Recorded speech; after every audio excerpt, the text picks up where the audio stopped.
በምስራቅ ደም አፋሳሹ ፍልሚያ በምዕራብ የስትራቴጂ ትንቅንቅ የሩሲያና ዩክሬን ጦርነት ውጥረት ከሁለት ዓመታት በላይ ያስቆጠረውና መላውን ዓለም በስጋት ውስጥ የከተተው የሩሲያና ዩክሬን ጦርነት አሁን ላይ አቅጣጫው በመቀየር ወደ ከባድና እጅግ ውስብስብ ምዕራፍ ተሸጋግሯል።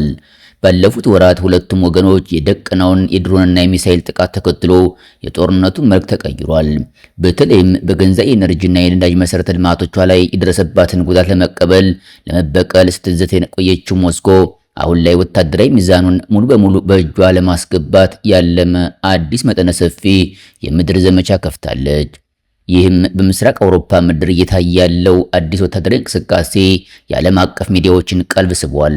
እንደ አርቲ ታይምስ ኦፍ ኢንዲያ እና ዘ ጋርዲያን ያሉ ታዋቂ የዜና አውታሮች ይፋ ያደረጉት ወታደራዊ መረጃ እንደሚያሳየው የክሬምሊን ኃይሎች በምስራቅ ዩክሬን በሚገኘው የዶንባስ ስልታዊ ግዛት ላይ ታይቶ የማይታወቅ ከባድ ጥቃት እየሰነዘሩ ይገኛሉ።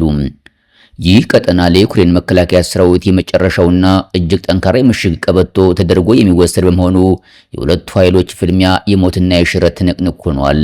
ኮንስታንቲኖቭካ የመካከለኛ ምሽጉ መድረመስና የሞስኮ ስልታዊ ግፊት በዚህ አዲስ ዘመቻ የሩሲያ የምድር ጦር ዋነኛ ኢላማ ያደረገው በዶኔትስክ ክልል የምትገኘውንና የዩክሬን ከተሞች የጋራ መከላከያ ቀበቶ የጀርባ አጥንት የሆነችውን ስልታዊ ከተማ ኮንስታንቲኖቭካን ነው።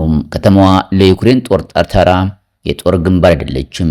ይልቁንም የቀጣይ ዋና ከተሞች ደህንነት ለማስጠበቅ ለግንባር ተዋጊዎች ስንቅ፣ ትጥቅና ሕክምና አቅርቦት ለማመላለስ የሚጠቀሙባት ወሳኝ የሎጂስቲክስ ማዕከል እንጂ። በአሁኑ ወቅት ግን የሩሲያ ልዩ ጥቃት ሰንጣቂ ኃይሎች የከተማዋን ሰርጎ ገብ መከላከያ በመስበር ወደ ዳሮቿ ዘልቀው በመግባት መጀመራቸውን ተረጋግጧል። ወታደራዊ ተንታኞች እንደሚሉት ከሆነ ይህ የኮንስታንቲኖቭካ የምሽግ ቀበቶ ከተደረመሰ ሩሲያ ወደ ሌሎች ሰፊና ያልተነኩ የዩክሬን ከተሞች በቀላሉ እንድትገሰግስ ሰፊ በር ይከፍትላታል የተባለ ነው። የሞስኮ መከላከያ ሚኒስቴር በወጣው መግለጫ በከተማዋ የመሸገውን የዩክሬን ጦር ሙሉ በሙሉ ለመደምሰስ የተከፈተው ፈልጎ የማጥፋት ሰርች ኤንድ ዲስትሮይ ወታደራዊ ዘመቻው ወደ ማጠናቀቂያው ምዕራፍ እየተቃረበ መሆኑን በኩራት አስታውቋል። በዶኔትስክ ህዝባዊ ሪፐብሊክ ሰሜን ምዕራብ አቅጣጫ በምትገኘው በዚች ከተማ ዙሪያ የሚካሄደው ውጊያ ባለፉት ሳምንታት አስፈሪ ደረጃ ላይ ደርሷል። የሩሲያ ጦር ከተለያዩ አቅጣጫዎች በከባድ መሳሪያዎች ታገዘ ማዕከላዊ ጥቃት በመክፈት የከተማዋን መከላከያ መስበር ለሁለት ሰንጥቆታል። ይህ ስልታዊ ስብስብ በአካባቢው የነበረውን የዩክሬን መከላከያ ሰራዊት ወታደራዊ አደረጃጀትና የኮማንዶ ሰንሰለት ሙሉ በሙሉ እንዲበታተን አድርጎታል። የስላቫኒያንስ ክራማቶሪስ ምሽግና የተከበቡት ተዋጊዎች ዕጣ ፈንታም ሩሲያ በኮንስታንቲኖቭካ ላይ የምትደርገው ከፍተኛ ግፊት በዘፈቀደ የመጣ አይደለም። ከተማዋ በዶኔትስክ ሰሜናዊ ክፍል ከሚገኙትና በዩክሬን ጦር እጅግ ዘመናዊ በሆነ መንገድ ከተመሸጉት የስላቪያንስኪያ እና ክራማቶሪስክ ትላልቅ ስራዎች ስብስብ ጋር የተያያዘች በመሆኗ ይህንን ቀጠና መቆጣጠር የዶኔትስክን ጦርነት ዕጣ ፈንታ ይወስነዋል። በመልክዓ ምድራዊ አቀማመጥ ረገድ ኮንስታንቲኖቭካ ከምራስንስካ ከተማ በስተደቡብ ምስራቅ 15 ኪሎ ሜትር ርቀት ላይ ስትገኝ፣ ድሩሽኮቭካ የተባለችው ከተማ ደግሞ በመካከለኛው እንደ መሸጋገሪያ ድልድይ ሆና ታገለግላለች። ይሁን እንጂ ግንባር ላይ ያለው እውነታ ለኪየቭ ተስፋ አስቆራጭ እየሆነ መጥቷል።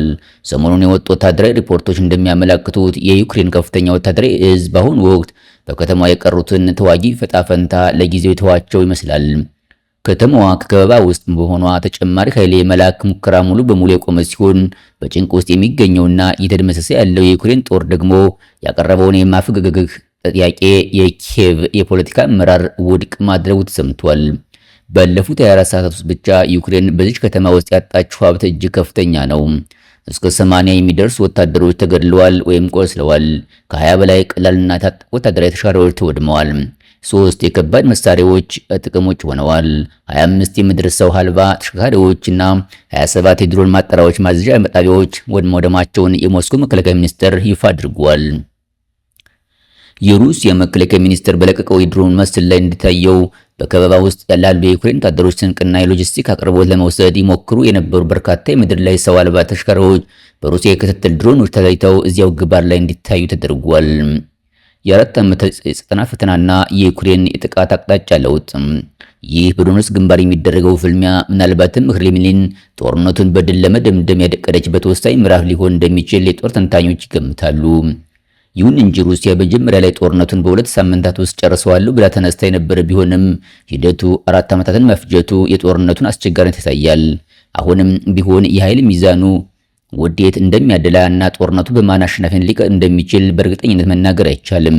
ምክንያቱም ዩክሬንም እጇን በቀላሉ አልተሰጠችም። የሩሲያ በምስራቅ ዩክሬን በኩል ከፍተኛ ግፊት ስታደርግ፣ ዩክሬን ደግሞ በበኩሏ የጦርነቱን አውዳሚ ወደ ሩሲያ ሉዓላዊ ግዛቶች በማስፋት ስልታዊ ያጸፋ ጥቃት እየሰነዘረች ነው።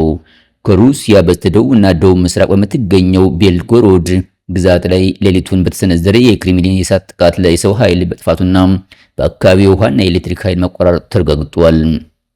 በተጨማሪም በሩሲያ ስሞሌንስክ ግዛት በተሰነዘሩ የዩክሬን ጥቃት በአንድ ትልቅ የኢንዱስትሪ ተቋም ላይ ከፍተኛ የእሳት አደጋ ተነስቷል።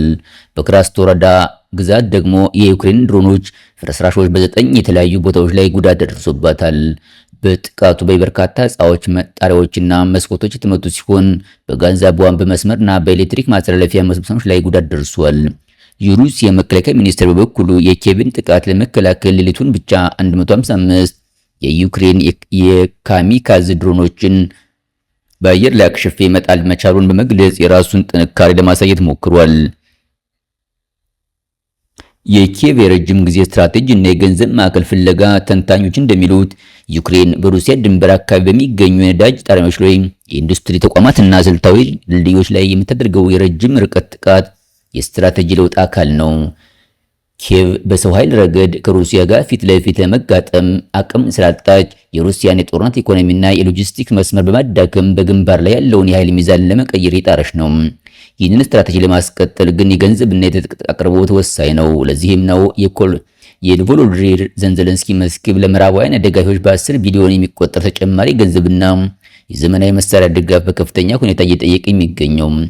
ኪየቭ ለዚህም የምዕራባውያን ወቀሳ ምላሽ የሰጠችው የሩሲያን አስፈሪ ግስጋሴ ለመግታት ከዚህ ውጭ አማራጭ እንደሌለ በመግለጽ ነው። ዩክሬን አሁንም ከምዕራባውያን ትከሻ አልወርድም የሚል የፖለቲካ ትችት ቢሰነዝርባትም ህልውናዋን ለማስጠበቅ እርዳታ ከመጠየቅ ወደ ኋላ አላለችም። በአጠቃላይ ዛሬ ላይ በምስራቅ ዩክሬን ጭስና አመድ በመጣው ግንባርና በደቡብ ሩሲያ ድንበሮች አካባቢ እየተካሄደ ያለው ደም አፋሳሽ ጦርነት የሁለቱ ሀገራት ወታደራዊ ቁመና፣ የኢኮኖሚ ጽናትና የስትራቴጂ ብስለት በከፍተኛ ደረጃ እየተፈተነ ይገኛል። የዚህ የጥቅምና የኃይል ትንቅንቅ ሰለባ ደግሞ እንደ ሁልጊዜው ንጹሃን ዜጎች ናቸው። በዛራፖዝሪያ ክልል ቶክማክ በሚገኝ አንድ የህዝብ ገበያ ላይ ዩክሬን በሰነዘረችው ድሮን ጥቃት ቢያንስ የ5 ንጹሃን ዜጎች ህይወት ማለፉንና የ18 መቆሰሉ ጦርነቱ ሰብአዊ እሴቶችን እያደቀቀና ወደ ከፋና ወደማያልቅ አስከፊ ምዕራፍ የተጓዘ መሆኑን በግልጽ ያሳያል።